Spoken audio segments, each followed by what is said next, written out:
Hi hello dears, എല്ലാ മക്കൾക്കും എജ്യൂമേറ്റിൻ്റെ മറ്റൊരു ക്ലാസ്സിലേക്ക് സ്വാഗതം.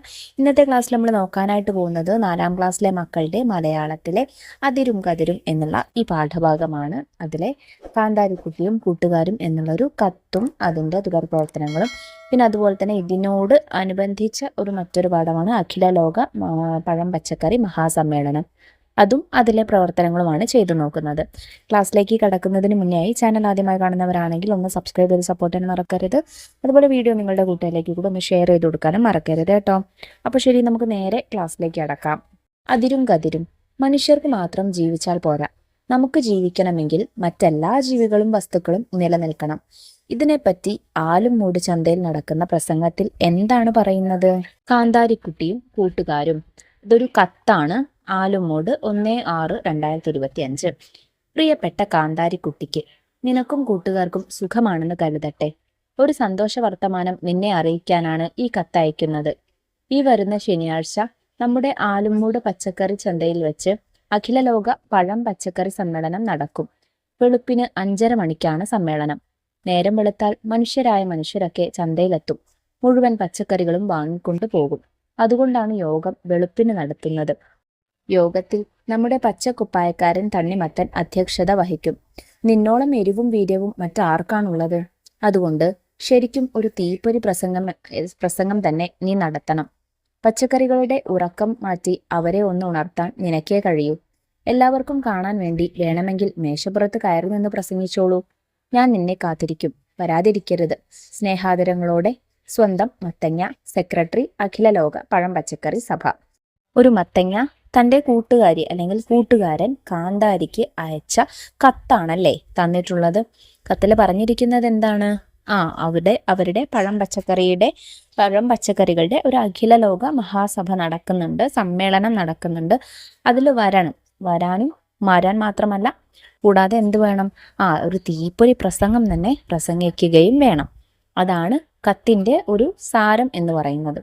ഇനി ഇതിനോടനുബന്ധിച്ച് 2 ചോദ്യങ്ങൾ തന്നിട്ടുണ്ട്, നോക്കൂ. ചോദ്യം 1. കത്തിലെ വിവരങ്ങൾ കാന്താരിമുളക് മറ്റു പച്ചക്കറികളോട് പറയുകയാണ്. അവൾ എന്തെല്ലാം പറഞ്ഞിട്ടുണ്ടാവും?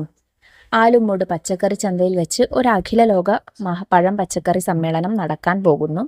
സമ്മേളനം അടുത്ത ശനിയാഴ്ച വെളുപ്പിന് 5:30 മണിക്ക് തുടങ്ങും. പച്ചക്കുപ്പായക്കാരനായ തണ്ണിമത്തനാണ് സമ്മേളനത്തിന് അധ്യക്ഷത വഹിക്കുന്നത്. സമ്മേളനത്തിൽ ഒരു തീപ്പൊരി പ്രസംഗം നടത്താൻ തനിക്ക് അവസരം ലഭിച്ചിട്ടുണ്ട്. ഇക്കാര്യങ്ങളെല്ലാം പറഞ്ഞിരിക്കാം, അല്ലെ? പറയാനിടയുണ്ട്. ചോദ്യം 2. കാന്താരിക്കുള്ള കത്ത് പരിശോധിച്ച് കത്തിന് എന്തെല്ലാം പ്രത്യേകതകൾ ഉണ്ടെന്ന് കണ്ടെത്തൂ. 2 മനുഷ്യർ തമ്മിൽ സംസാരിക്കുന്നത് പോലെ തന്നെയാണ് കത്തിൽ പച്ചക്കറികളും പറയുന്നത്. പ്രിയപ്പെട്ട, സ്നേഹാദരങ്ങളോടെ തുടങ്ങിയ പ്രയോഗങ്ങളിലൂടെ മത്തങ്ങയും കാന്താരിയും തമ്മിലുള്ള അടുപ്പവും നമുക്ക് മനസ്സിലാവുന്നു. വളരെ ലളിതമായ രീതിയിലാണ് കത്ത് അവതരിപ്പിച്ചിട്ടുള്ളത്. സമ്മേളനത്തെക്കുറിച്ചുള്ള മുഴുവൻ കാര്യങ്ങളും കത്തിൽ പറഞ്ഞിട്ടുണ്ട്. പ്രസംഗം ഉഷാറാകാനായി കാന്താരിയെ മത്തൻ പുകഴ്ത്തി പറയുന്നത് വായനക്കാർക്ക് പ്രചോദനം നൽകുന്ന ഒന്നായി മാറുന്നു. ഇനി എന്താണ് അഖില ലോക പഴം പച്ചക്കറി മഹാസമ്മേളനത്തിൽ നടക്കാൻ പോകുന്നതെന്ന് നമുക്ക് നോക്കാം. ഇവിടെ ചിത്രത്തിൽ കാന്താരിമുളക് മേശപ്പുറത്ത് കയറിയിരുന്ന് പ്രസംഗിക്കുന്നത് കാണാം. മത്തനും തണ്ണിമത്തനും ഒക്കെ പുറകിലായിട്ട് ഇരിക്കുന്നത് കാണാം. കൂടാതെ ഒട്ടേറെ പച്ചക്കറികൾ, ബീട്രൂട്ട്, വഴുതന, പഴം, മുരിങ്ങക്കായ, മാമ്പഴം തുടങ്ങിയിട്ടുള്ള ഒട്ടേറെ പഴങ്ങളും പച്ചക്കറികളും അവിടെ കാണികളായി ഇരിക്കുന്നതും കാണാം. ഇനി നമുക്ക് പ്രസംഗത്തിലേക്ക് കടക്കാം. അഖില ലോക പഴം പച്ചക്കറി സഭ ചേരുകയാണ്. നമുക്കും ആലുമൂട് ചന്തയിൽ പോയി കാന്താരിക്കുട്ടിയുടെ പ്രസംഗം കേൾക്കാം. ബഹുമാന്യനായ അധ്യക്ഷൻ തണ്ണിമത്തൻ ചേട്ടൻ, വിവിധയിടങ്ങളിൽ നിന്നും എത്തിയിട്ടുള്ള മിടുമിടുക്കരായ പച്ചക്കറികളെ, ഉശിരുള്ള പഴങ്ങളെ, നമസ്കാരം. 1ാം അഖില ലോക പഴം പച്ചക്കറി മഹാസമ്മേളനം ഈ ആലുമൂട് ചന്തയിൽ തന്നെ ചേരാൻ സാധിച്ചത് ഒരു മഹാഭാഗ്യമായി ഞാൻ കരുതുന്നു. ഈ യോഗത്തിൽ പങ്കെടുക്കാൻ എത്തിയിരിക്കുന്ന എല്ലാവരെയും ഞാൻ അഭിവാദനം ചെയ്യുന്നു. ഭൂമിയിൽ ജീവൻ ഉണ്ടായി വന്ന ഏതോ ഒരു കാലഘട്ടത്തിലാണ് ഇന്നത്തെ രൂപത്തിലുള്ള സസ്യങ്ങൾ ഇവിടെ രൂപം കൊണ്ടത്. ആ സസ്യങ്ങളാകുന്നു പഴങ്ങളുടെയും പച്ചക്കറികളുടെയും അമ്മമാർ. നിങ്ങൾ ഒരു കാര്യം ഓർക്കണം. സൂപ്പർ കമ്പ്യൂട്ടർ കണ്ടുപിടിച്ച മനുഷ്യന് പോലും സ്വയം ആഹാരം നിർമ്മിക്കാൻ അറിയില്ല. അത് അറിയുന്നത് നമുക്ക് ജന്മം തന്ന നമ്മുടെ അമ്മമാരായ സസ്യങ്ങൾക്കു മാത്രം. പ്രിയപ്പെട്ട പഴങ്ങളെ, പച്ചക്കറികളെ, എന്താണ് നമ്മുടെ ജീവിതത്തിന്റെ ലക്ഷ്യം? മനുഷ്യനും മറ്റു ജന്തുക്കൾക്കും ഭക്ഷണമാവുക എന്നത് തന്നെ. അതിലാരും ദുഃഖിക്കേണ്ട.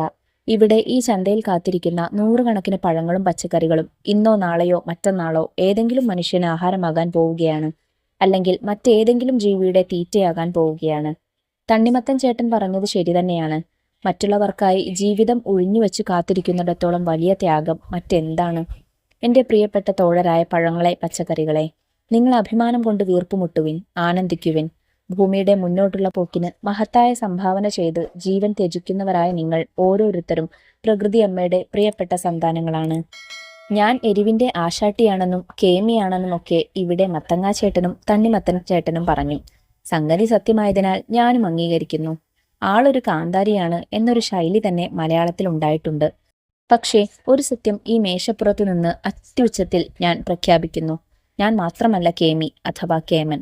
ലോകത്തുള്ള എല്ലാ പഴങ്ങൾക്കും പച്ചക്കറികൾക്കും സവിശേഷതകളുണ്ട്, ഗുണങ്ങളുണ്ട്. ആപ്പിളിനും മുന്തിരിക്കും മാത്രമല്ല പോഷക ഗുണമുള്ളത്. പപ്പായപ്പഴത്തിനും കമ്പിളി നാരങ്ങയ്ക്കുമുണ്ട്. ഈ ചന്തയിൽ വരാൻ പോലും പേടിച്ച് നമ്മുടെ ഗ്രാമങ്ങളിലെ പറമ്പുകളിൽ താനേ വളരുന്ന താളിനും തകരയ്ക്കുമുണ്ട് പോഷക ഗുണം. നിങ്ങൾ അഭിമാനത്തോടെ സ്വന്തം ഗുണങ്ങളെപ്പറ്റിയുള്ള പൂർണ്ണമായ വിശ്വാസത്തോടെ ഈ ചന്തയിൽ നിന്ന് യാത്രയാകുവിൻ. പ്രിയപ്പെട്ടവരെ, നേരം വല്ലാതെ വെളുത്തു. ചന്തയിൽ അനേകം മനുഷ്യർ നമ്മെ വാങ്ങാനായി എത്തിക്കൊണ്ടിരിക്കുന്നു. അതിനാൽ ഈ പ്രസംഗം ഞാൻ ഇവിടെ അവസാനിപ്പിക്കുന്നു. എല്ലാവർക്കും നന്ദി, നമസ്കാരം. എസ് ശിവദാസ് എഴുതിയതാണ്. കാന്താരിക്കുട്ടിയും കൂട്ടുകാരും എന്നുള്ള കഥാഭാഗത്ത് നിന്നുള്ളതാണ് കേട്ടോ. കാന്താരിയുടെ പ്രസംഗം ശ്രദ്ധിച്ചില്ലേ മക്കളെ? എല്ലാവർക്കും ഇഷ്ടമായില്ലേ? എന്താണ് പ്രസംഗത്തിലൂടെ പറയുന്നത്? മറ്റുള്ളവർക്ക് വേണ്ടിയിട്ട് സ്വന്തം ജീവൻ ത്യജിക്കുന്നവരാണ് പഴങ്ങളും പച്ചക്കറികളും എന്നല്ലേ? മനുഷ്യര് എത്ര തന്നെ വികസനം പ്രാപിച്ചാലും എത്ര തന്നെ പുരോഗതി പ്രാപിച്ചാലും സ്വന്തമായി ഭക്ഷണം നിർമ്മിക്കുക എന്നുള്ള ഒരു രീതി അവർക്ക് കണ്ടുപിടിക്കാനായിട്ട് സാധിച്ചില്ല. അങ്ങനെ സ്വന്തമായി ഭക്ഷണം നിർമ്മിക്കുന്നത് ആരാണ്? സസ്യങ്ങളാണ്. ഈ സസ്യങ്ങളാണ് പഴങ്ങളും പച്ചക്കറികളൊക്കെ സസ്യങ്ങളിൽ ഉൾപ്പെട്ടവരാണ്. അവരുടെ സന്താനങ്ങളാണ് താൻ എന്നാണ് മക്കൾ പറയുന്നത്. പഴങ്ങളും പച്ചക്കറികളും അവരുടെ ഈ ചെടികളുടെ മക്കളാണ് തങ്ങൾ എന്നാണ് അവർ പറയുന്നത്. ശരിയാണല്ലേ? അപ്പോൾ അത്രയും ഏറെ കഴിവുള്ളവരാണ് അവർ. എന്നിട്ടും മറ്റുള്ളവർക്ക് വേണ്ടി സ്വന്തം ജീവൻ ത്യജിക്കാൻ പോലും അവർ മടിക്കുന്നില്ല. അതിലവർ അഭിമാനം കൊള്ളുന്നവരാണ്. അതിലവർ ഏറെ ആനന്ദിക്കുകയും ചെയ്യുന്നവരാണ്. ഇനി ഇതിൽ കുറച്ച് ചോദ്യങ്ങൾ വന്നിട്ടുണ്ട്. നമുക്ക് ചോദ്യങ്ങളിലേക്ക് കടക്കാം. ചോദ്യം 1. കാന്താരിയുടെ പ്രസംഗം ഉച്ചത്തിൽ വായിക്കൂ.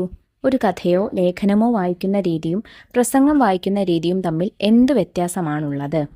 പ്രസംഗം കേൾക്കുന്നവരെ ആകർഷിക്കാനും അവരുടെ ശ്രദ്ധ നിലനിർത്താനും വേണ്ടി ഉച്ചത്തിലും വ്യക്തമായ ശബ്ദത്തിലും വികാരങ്ങളോടെയും ഭാവങ്ങളോടെയുമാണ് വായിക്കാറുള്ളത്. എന്നാൽ കഥയോ ലേഖനമോ സാധാരണയായി ശാന്തമായ ശബ്ദത്തിൽ ലളിതമായ രീതിയിൽ കഥാപാത്രങ്ങളുടെ വികാരങ്ങൾ ഉൾക്കൊണ്ടാണ് വായിക്കേണ്ടത്. 2. അന്യജീവൻ ഉതകി സ്വജീവിതം ധന്യമാക്കും അമലേ വിവേകികൾ. കുമാരനാശാന്റെ നളിനി എന്ന കവിതയിലെ വരികളാണിത്. ഈ ആശയം ഉൾക്കൊള്ളുന്ന ഭാഗം കാന്താരിയുടെ പ്രസംഗത്തിലുണ്ട്, കണ്ടെത്തൂ. അത് നിങ്ങൾക്ക് വേണമെങ്കിൽ ആ ഭാഗം മാത്രമായിട്ട് എഴുതാം, അത് ഞാൻ തരാം. അതല്ല എന്നുണ്ടെങ്കിൽ രണ്ടും കൂടെ താരതമ്യം ചെയ്തിട്ട് എഴുതാനും പറയാം. അപ്പോൾ താരതമ്യ കുറിപ്പും ഞാൻ എഴുതി തരാം.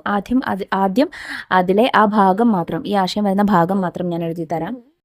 ഒന്നാമത്തെ ഭാഗം: മറ്റുള്ളവർക്കായി ജീവിതം ഒഴിഞ്ഞുവെച്ച് കാത്തിരിക്കുന്നിടത്തോളം വലിയ ത്യാഗം മറ്റെന്താണ്?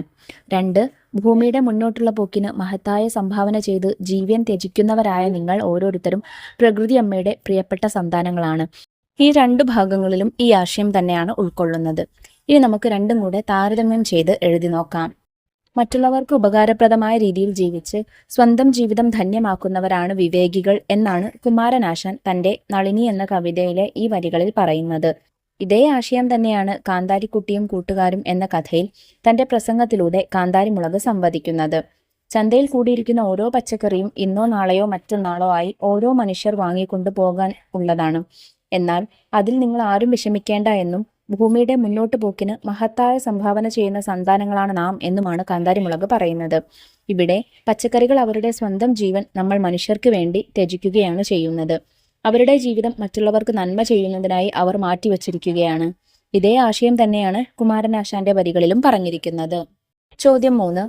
ആളൊരു കാന്താരിയാണ്. ഈ ശൈലി കൊണ്ട് എന്താണ് അർത്ഥമാക്കുന്നത്? കാഴ്ചയിൽ ചെറുതാണെങ്കിലും വളരെ ശക്തമായ സ്വഭാവമുള്ള ധൈര്യശാലിയായ, കാര്യങ്ങൾ തുറന്നു പറയുന്ന വ്യക്തിയെ സൂചിപ്പിക്കാനാണ് ഈ ശൈലി ഉപയോഗിക്കുന്നത്. ചോദ്യം 4. കാന്താരിക്കുട്ടി പറയുന്നത് പഴങ്ങളുടെയും പച്ചക്കറികളുടെയും കാര്യം മാത്രമാണോ? ചർച്ച ചെയ്തെഴുതൂ. അല്ല, കാന്താരിക്കുട്ടി ആരോഗ്യകരമായ ജീവിത ശൈലിയെക്കുറിച്ചും ഭക്ഷണക്രമത്തെക്കുറിച്ചും പറയുന്നു.